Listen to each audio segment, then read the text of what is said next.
En este ejemplo de simulación con HYSYS determinaremos la temperatura de flama teórica adiabática para monóxido de carbono quemado con 100% de exceso de aire. Los reactivos ingresan a la cámara a 100 grados Celsius y a una atmósfera de presión.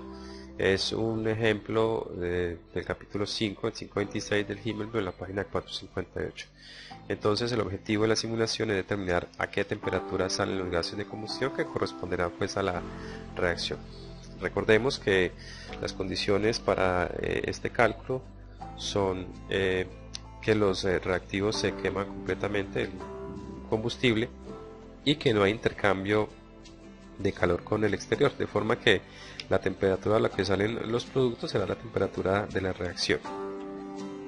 Vamos entonces al ambiente de HYSYS, abriremos un caso nuevo, File, New Case, y pues inicialmente estableceremos la lista de componentes que están involucrados en el proceso. Vamos a adicionarlos de este botón utilizando el paquete de compuestos del HYSYS. Aquí están pues los compuestos que podemos escoger. La búsqueda la vamos a realizar por el nombre. Entonces aquí voy a colocar las iniciales.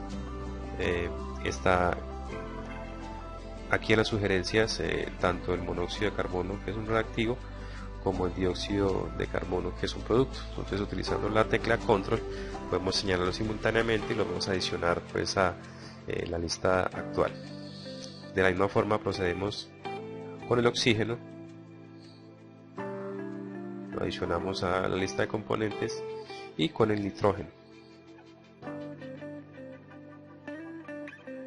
Se ha completado entonces la lista. El nitrógeno, recuerden que proviene del aire, que acompaña al oxígeno en el aire. Ya tenemos los 4 componentes o compuestos que estarán en nuestra simulación. El siguiente paso es definir el paquete de fluidos. Aquí en el panel de navegación izquierdo vamos a dar clic sobre paquete de fluidos, y para este tipo de procesos el paquete recomendado está dentro de HYSYS y es el Penn-Robinson. Lo buscamos en el menú de en el paquete o los paquetes sugeridos. Está el Penn-Robinson, lo seleccionamos y en este momento el panel de navegación nos indica que ya están completas las condiciones iniciales en el paquete de fluidos en la lista de componentes. Sin embargo, como nuestro proceso es un proceso con reacción, debemos definir las condiciones de esa reacción. En el mismo panel de navegación vamos a definir las reacciones. Primero vamos a adicionar un set de reacciones aquí en adicionar, y aquí utilizaremos una reacción nueva. Puede ser que hayamos guardado de un caso anterior un set de reacciones, le hayamos dado un nombre, podemos acceder a él y podríamos tomar una reacción o varias reacciones de ese set de reacciones, pero en este caso vamos a crear una reacción nueva. Y el método de cálculo para esa reacción será una reacción de conversión, teniendo en cuenta pues que una de combustión pertenece a este grupo. Adicionamos la reacción, en ese set de reacción hay una sola reacción y vamos a definir las condiciones de esa reacción. La vamos a editar simplemente dándole doble clic sobre ella, y aquí aparecerá entonces la reacción de conversión 1. Adicionaremos entonces los componentes que están involucrados en la reacción. De acuerdo pues a esto necesitamos la reacción de combustión, que sería esta. El monóxido de carbono reacciona con media mol de oxígeno para producir una mol de dióxido de carbono. Esas condiciones son las que debemos incluir en esta edición de la reacción. Adicionamos el primer componente, que es el monóxido. Aparece su masa molar y el coeficiente estequiométrico, que para este caso sería 1, pero al tratarse de un compuesto que se consume en la reacción porque es un reactivo, entonces será -1. De igual forma procedemos con el oxígeno. El coeficiente estequiométrico será -0.5, teniendo en cuenta que es la relación estequiométrica y que es un reactivo, y el único producto de la reacción es el dióxido de carbono. El coeficiente estequiométrico para él será 1. Bien, ya tenemos la ecuación balanceada y completa. El siguiente paso es determinar la forma de cálculo. El compuesto base va a ser el monóxido de carbono, y en todas las fases que se encuentre la conversión será igual. constante y del 100%. Por eso en la fórmula de porcentaje de conversión solamente definiremos una conversión constante de 100%. Al dar 100%, entonces ya tenemos la reacción lista. Sin embargo, esta reacción todavía tiene unos mensajes de alerta porque no se ha adicionado ningún paquete de fluidos. Entonces vamos a adicionarlo. En este caso solamente hay un paquete de fluidos, fue el que definimos en el primer paso, y lo vamos a adicionar a ese paquete de fluidos. Ya tenemos entonces las condiciones iniciales definidas, la lista de componentes, el paquete de fluidos que vamos a usar y la reacción o reacciones que se emplearían en la simulación. Podemos proceder entonces a activar el modo de simulación. Ingresamos entonces al ambiente del diagrama de flujo y vamos a definir el diagrama de flujo. En la paleta ubicada a la izquierda vamos a crear las corrientes de masa inicialmente. Entonces necesitamos una corriente de masa para el monóxido de carbono. Simplemente damos clic sobre él, la llevamos hacia el diagrama de flujo y lo mismo hacemos con otro par de corrientes, una para el aire, una para los gases de combustión, y vamos a editarlas. Simplemente vamos a dar doble clic sobre ella. La primera será nuestra corriente de combustible, vamos a llamarla monóxido. Por ahora solamente editaremos los nombres. La segunda será el aire y la tercera será de los gases de combustión.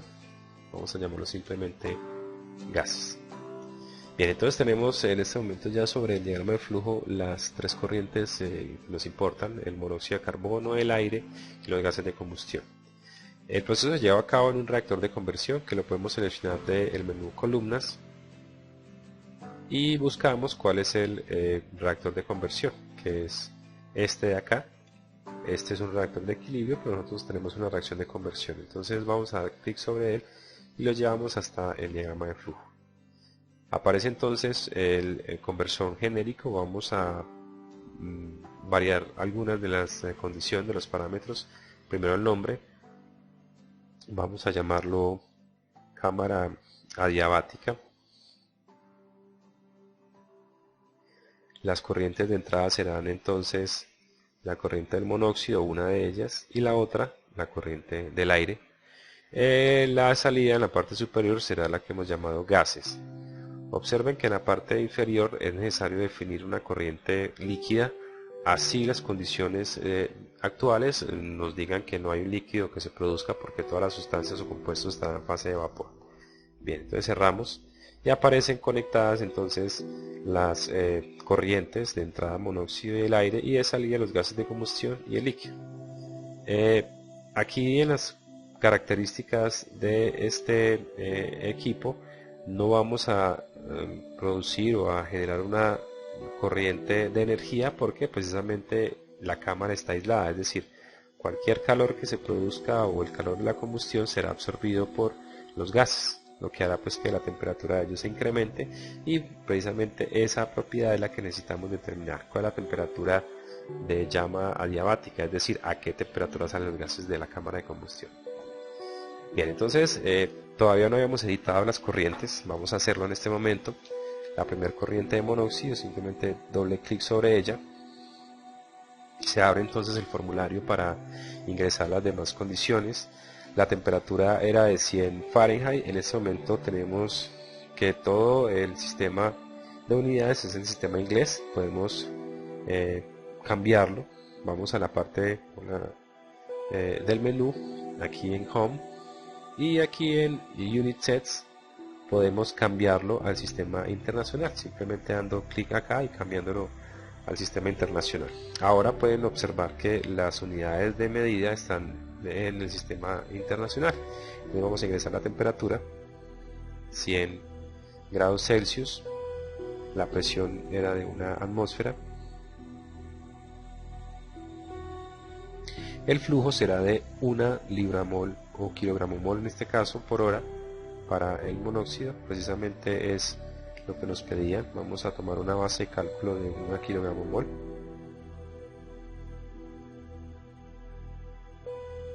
Y debemos determinar la composición. Entonces en el menú de la parte izquierda seleccionamos composición y vamos a editar esas composiciones dando clic acá. la corriente que estamos editando es 100% monóxido, es decir, una fracción molar de 1. Y las demás, para que no queden vacías, vamos a darle normalizar, las demás se colocan en 0. Entonces hemos definido todos los parámetros de esa corriente, aparece que ya está completamente definida con este mensaje OK en verde. Cerramos esa ventana y el siguiente paso es determinar la otra corriente, que es el aire. Para poder determinar el aire necesitamos saber el flujo. Tenemos que hacer previo un pequeño balance de masa, tomando como base de cálculo 1 kgmol de monóxido.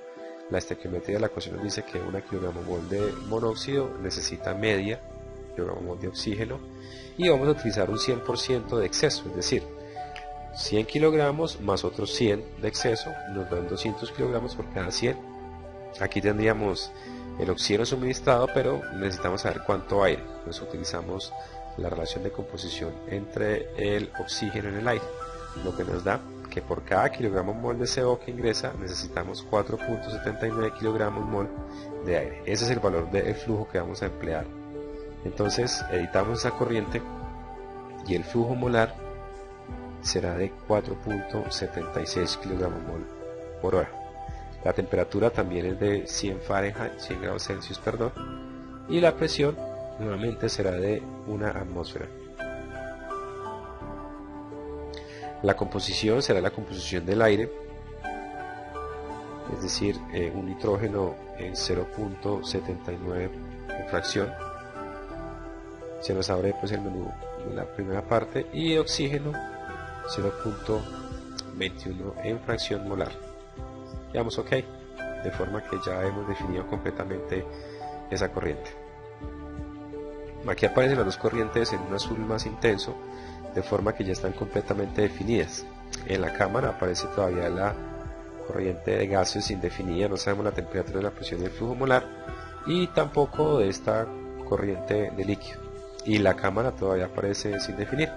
Nos faltan algunos parámetros importantes. Por ejemplo, el más importante de todos es la reacción que se lleva a cabo. Entonces, en la pestaña Reactions ubicamos el set de reacciones que definimos al comienzo, y si hay varias reacciones pues debemos escoger cuál, pero aquí solamente hay una reacción. Podemos nuevamente editarla o ver la reacción, los coeficientes estequiométricos y el grado de conversión. Cuando terminamos esto ya se ha definido completamente las condiciones del reactor.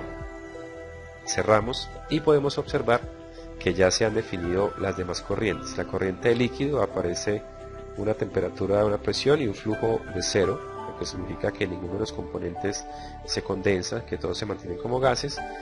Y lo más importante es que hemos calculado la temperatura en 1558 grados Celsius. Esa es la temperatura de llama adiabática, que es la temperatura que queríamos estimar. Aparece el flujo molar de salida y podemos observar a través del workbook, minimizando la paleta. En la ventana que se abre al dar clic sobre el workbook podemos observar la temperatura de todas las corrientes, la temperatura de entrada del monóxido de 100 grados, del aire también de 100 grados Celsius, y la temperatura que era el objetivo de la simulación de 1558 grados Celsius. Para gases líquidos pues la corriente es de 0, porque ninguno de los compuestos está condensado, todos son gases.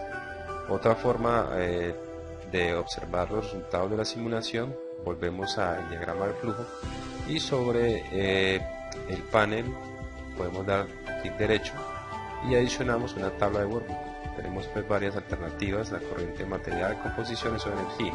Pues aquí nos aparecerían las corrientes de material, las composiciones de energía, aparecería la energía asociada a cada una de las corrientes que ingresa y sale de la cámara. Vamos a seleccionar entonces una tabla de estas, y en la tabla de material que se origina aparece, vamos a disminuir un poco el zoom, aparece la temperatura que necesitamos calcular de 1558 grados Celsius, y pues no hay flujo de calor que no esté asociado a las corrientes. Este valor de 1558 es muy similar al valor de 1555 que es reportado por el autor del libro que proponía el ejemplo. Con esto entonces hemos terminado la simulación para calcular la temperatura de llama diabática en las condiciones del ejemplo. Si quisiéramos determinar la temperatura en otras condiciones, podríamos calcular, por ejemplo, la cantidad de aire que ingresa con un exceso diferente, o si utilizáramos la cantidad de estequiometro. Es todo entonces. Cualquier pregunta estaré atento a resolverlo. Muchas gracias.